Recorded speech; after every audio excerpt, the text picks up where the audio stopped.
Foi Boa agora? noite, boa noite a todos, tudo bem? Essa é a nossa segunda live do nosso projeto de lives no Twitter sobre políticas públicas. Hoje a gente vai conversar com Maria Joaquim, mestrando em Economia pela PUC-Rio.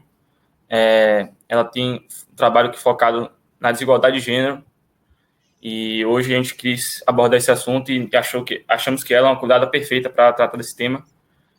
Então, a gente vai começar aqui a fazer algumas perguntas para, enfim, abordar um pouco mais sobre isso. A minha primeira pergunta que eu queria fazer, Maria, para você falar um pouco do panorama geral da desigualdade de gênero no Brasil. Como é que é, o contexto histórico disso, se é algo que vem muito do passado e que está pior hoje do que poderia estar. Enfim, dá um panorama geral para a gente aí, para a gente entender um pouco mais sobre isso. Também. Então, assim, primeiramente, se a gente olhar em termos históricos, né, a gente vê melhoras, tanto melhoras em indicadores, quanto melhoras em políticas públicas mesmo, melhoras institucionais, em questões de leis mais igualitárias. Mas isso não quer dizer que o problema está resolvido, muito longe disso, na verdade. A gente tem uma certa persistência de, por exemplo, desigualdade no mercado de trabalho muito grande, se a gente for comparar média de salários de mulheres com média de salários de homens. Essa diferença ainda no Brasil é em torno de, por exemplo, 28% a 30%, depende da base que você está pegando, mas a gente vê que isso melhorou ao longo do tempo. A inserção da mulher no mercado de trabalho melhorou, a gente teve avanço em leis como, por exemplo, a Lei Maria da Penha com relação à violência doméstica, só que a gente também, por exemplo, em termos de violência doméstica, tem indicadores sociais muito complicados, assim, por exemplo, a gente tem estimativas de que a cada tem um estupro a cada 11 minutos e tem uma mulher assassinada a cada 2 horas, por exemplo. Então, são estimativas muito alarmantes desse problema no Brasil. O Brasil ainda é um país que desempenha muito mal em termos de desigualdade de gênero em várias dimensões. E a gente tem que realmente adotar políticas públicas pensando na questão da desigualdade de gênero e sempre tendo, né, essa dimensão em mente para a gente tentar reduzir essas desigualdades ou pelo menos não fazer políticas sem desconsiderá-las, né? Porque muitas vezes a gente vai fazer políticas, mas não pensa que também ela pode ter um impacto diferente, né, para as mulheres do que poderia ter para os homens. Então, sempre levar em consideração essa dimensão é muito importante. Certo. Eu vou emendar duas perguntas em uma, porque pegando esse gancho que você falou das políticas públicas. Eu queria saber quais políticas públicas deveriam ser adotadas no Brasil para poder reduzir a desigualdade de gênero. E aí, partindo também para outra pergunta que tem muito a ver com isso, que é por que o Brasil tem tanta dificuldade em adotar políticas públicas que são baseadas em evidências, né? A gente sempre vê que é uma dificuldade imensa do Brasil, acaba que rejeita as evidências, assim. Eu queria entender também um pouquinho mais sobre isso. Tá bem. Bom, primeiro, assim, a gente tem que dividir, porque são vários tipos de políticas públicas diferentes. Eu acho que, em termos de mercado de trabalho, quando a gente vai falar nisso, coisas que a gente tem que ter em mente é que é muito difícil para uma mulher, após ter filhos, se inserir no mercado de trabalho ou voltar com a mesma carga que ela tinha antes. Por exemplo, o mesmo número de horas trabalhadas do que ela tinha antes. Porque a divisão de trabalho entre homem e mulher nos afazeres domésticos é muito desigual. As mulheres, elas fazem o dobro de afazeres domésticos do que os homens. Então, é muito difícil para uma mulher manter, né, a mesmo patamar salarial depois que ela tem filho.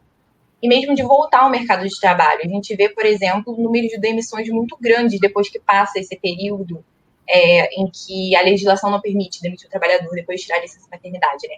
Mas a gente vê um grande número de demissões depois desse período acabar. Então, eu acho que ter em mente essa questão da dificuldade da inserção ela é essencial. E aí, quando a gente está falando nesse ponto, é essencial que a gente pense para as trabalhadoras gerais, né, uma política de creche que seja muito mais abrangente do que a gente tem hoje, porque a gente tem muitas famílias em filas de creche em quase todos os municípios brasileiros. Isso não é uma realidade que acontece só em municípios pequenos, e municípios grandes também tem. Aqui no Rio de Janeiro, as filas de creche são muito grandes. E se tem que pensar em algum tipo de expansão. Assim, o ideal seria expansão por via de creche pública, de construção de novas creches, que infelizmente é difícil você construir em um curto período de tempo. Então, o que algumas pessoas defendem é que nesse período em que ainda não se tem vaga em creche pública, que se faça convênio com creches privadas, quando existe disponibilidade de creches privadas, porque não são em todos os municípios brasileiros que tem, a gente tem que ter em mente isso também. Mas, por exemplo, nos municípios maiores, aqui no Rio de Janeiro, isso é uma realidade que já vem sendo adotada, se tem alguns convênios com creches privadas para tentar aumentar essa oferta, que ainda é muito pequena. E outra política que também deveria, eu acho, ser debatida é a questão da gente ter também uma licença paternidade, além da licença maternidade. Porque o fato da gente ter só uma licença maternidade reforça essa ideia de que a mulher quem tem que cuidar do filho. E não tem a possibilidade, né, do homem tirar uma licença. Na verdade, não existe nem a possibilidade do casal decidir quem é que tira licença. E isso de certa forma, problemático, porque você está reforçando essa ideia de que o cuidado deveria ser da mulher e não do homem.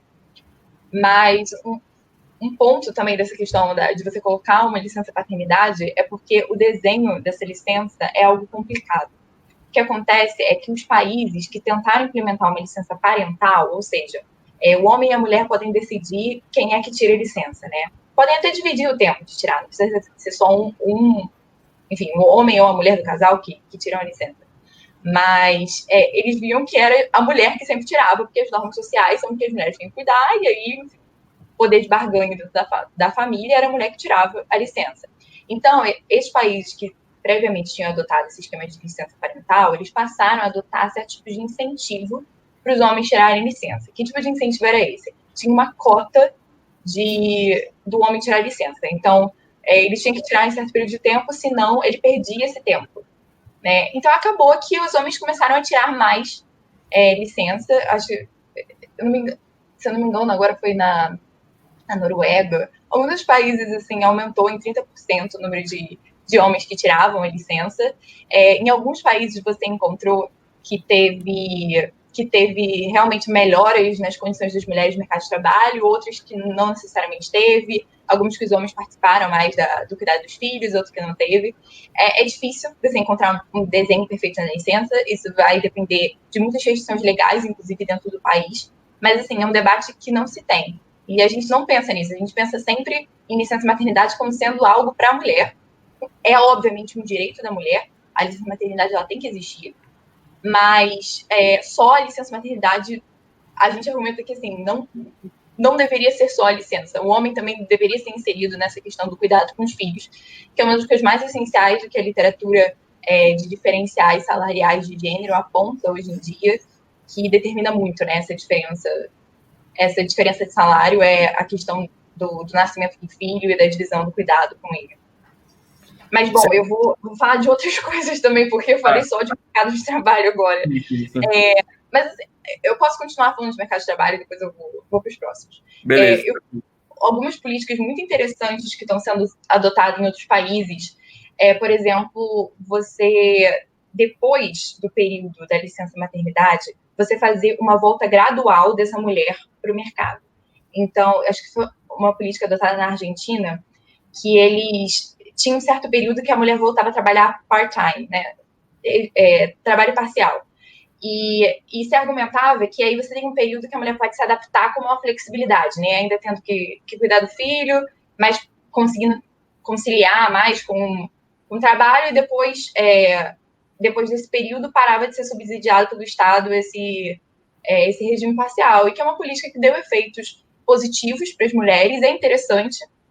Acho que foi bem nova a avaliação, saiu no Job Market Paper de uma ex-aluna de PhD, e acho que é uma política para se ter em mente também, tentar debater essa questão de flexibilidade super importante, porque as mulheres demandam isso mais, né, para conseguir conciliar o trabalho remunerado e o trabalho não remunerado. Então, a gente pensar em medidas também de garantir essa flexibilidade super importante. Uma campanha até para as próprias firmas, assim, isso não precisa necessariamente... Pode passar por incentivos em políticas públicas, mas as firmas começaram a pensar em esquemas, né, de horário que sejam mais flexíveis, para ela conseguir reter as mulheres na empresa delas e, enfim, pode ser benéfico para a própria empresa, né? Você ter mais diversidade, você ter mulheres competentes trabalhando, que às vezes saem dessas firmas exatamente porque não conseguem conciliar esses dois trabalhos.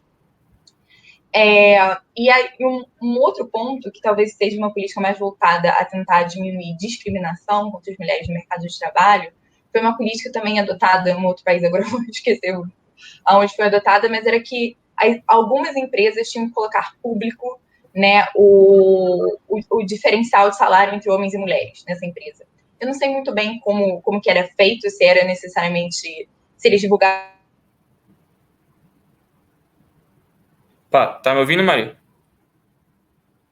A tela travou aí. Tá me ouvindo? Sim.